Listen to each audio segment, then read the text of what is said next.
You might remember happily collecting cows and raising a child in the now 2-decade-old Harvest Moon A Wonderful Life, but not realize how tedious it was until playing the 2023 remake. Story of Seasons A Wonderful Life is about building a family as much as a farm, but both the farming and socializing fall short in comparison to modern farming sims. This could be a charming adventure with a literal lifetime of activities to do thanks to its aging process and speedy day-to-day gameplay. Developer Marvelous even added same-sex marriage and new bachelors to help spice up the dating pool. However, those additions don't do enough to cancel out the bland backdrops, forgettable characters, and a few quirks that make it feel more dated than it should.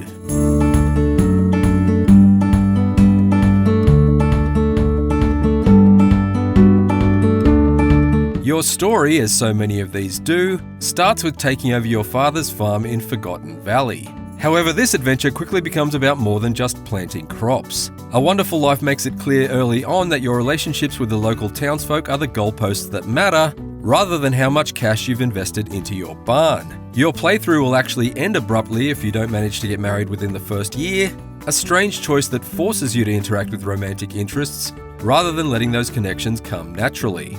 Yo!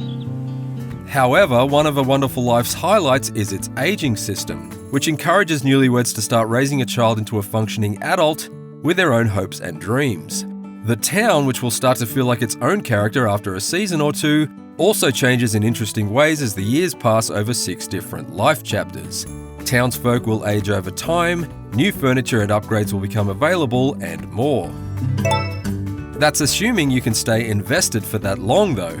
A Wonderful Life can span 30 years of in-game time. Each day takes about 25 minutes to play if you stay up until late evening, and since there are 4 seasons with 10 days each, it takes about 15 to 20 hours to finish a single year. And while each year can be fun, they don't do enough to encourage you to make it all the way into old age. Nurturing relationships would be more exciting if the characters had interesting backstories to invest in, but they just don't. A Wonderful Life doesn't put enough detail into relatable inner conflicts or complicated pasts to connect with. The bachelors and bachelorettes here bond with you in short, uninteresting cutscenes that try way too hard to ship you together. Many of the conversations with potential love interests feel surface level, enough that it was a drag to get to know them in that first year. Most of the dialogue feels like the kind of small talk you would have with the cashier at a coffee shop, rather than neighbourly banter. To its credit, the dialogue sometimes changes contextually depending on your location.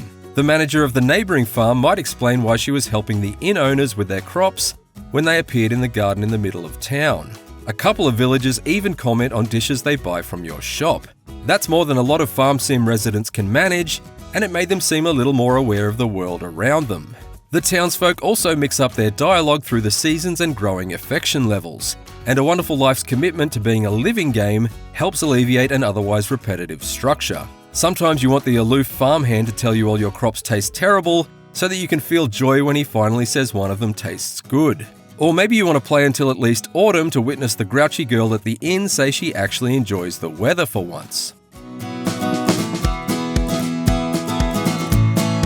A Wonderful Life does a good job streamlining many of the tedious bits from the original game, with item stacking, the ability to sell more than one item at a time to the peddler, and a more straightforward way to upgrade tools. Its updated graphics brighten and smoothen the grittier texture of the original game into something more cutesy too, and it offers more customization options so that the protagonist feels more like you. You can choose from a variety of skin, hair, and eye colors, specify your gender, and even buy seasonal outfits to shake up your look. These quality of life changes make it easier to play than the original. However, it frequently pushes you to learn through trial and error and read Takakura's notes, the text tutorials that teach you everything from how you should water crops to where you can buy animals. Things taken for granted in other farming games, like how much food cows need and where to sell items, are hidden in the pages of these easy-to-miss notes. It might have been wiser to have them pop up during relevant moments of gameplay, instead of relying on finding them by chance. It's easy to stumble through a few hiccups even after finding those notes, like not realizing that your potatoes won't grow fast enough to survive the spring in poor quality soil. Takakura's notes cover most topics, but they don't mention that. It takes about a season to hit your stride after learning more about the crops and animals. An average day consists of watering crops, milking cows, collecting eggs, picking flowers off the ground, and generally finding the best way to monetize everything. Unfortunately, the cash creeps in slower than your average farming sim because of how the shipping box limits what you can sell. You can only sell items that can be produced on your farm, like milk, eggs, and crops, even if they come from other sources. You need to wait for Van, the traveling vendor, to sell the rest of your junk. You could also sell it yourself in the middle of town, but that requires standing in the middle of the street for hours at a time when you could be doing something more productive like fishing or digging up fossils from the archaeological site. You might need to revise your strategy to match A Wonderful Life's gameplay. For example, hanging on to every item you want to sell until Van comes to town so that you could get rid of everything in bulk for an immediate payout.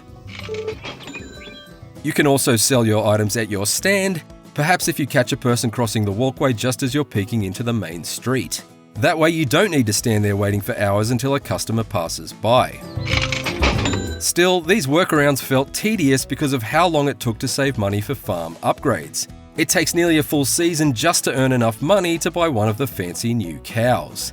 That dragging progression is a shame considering its speedier clock.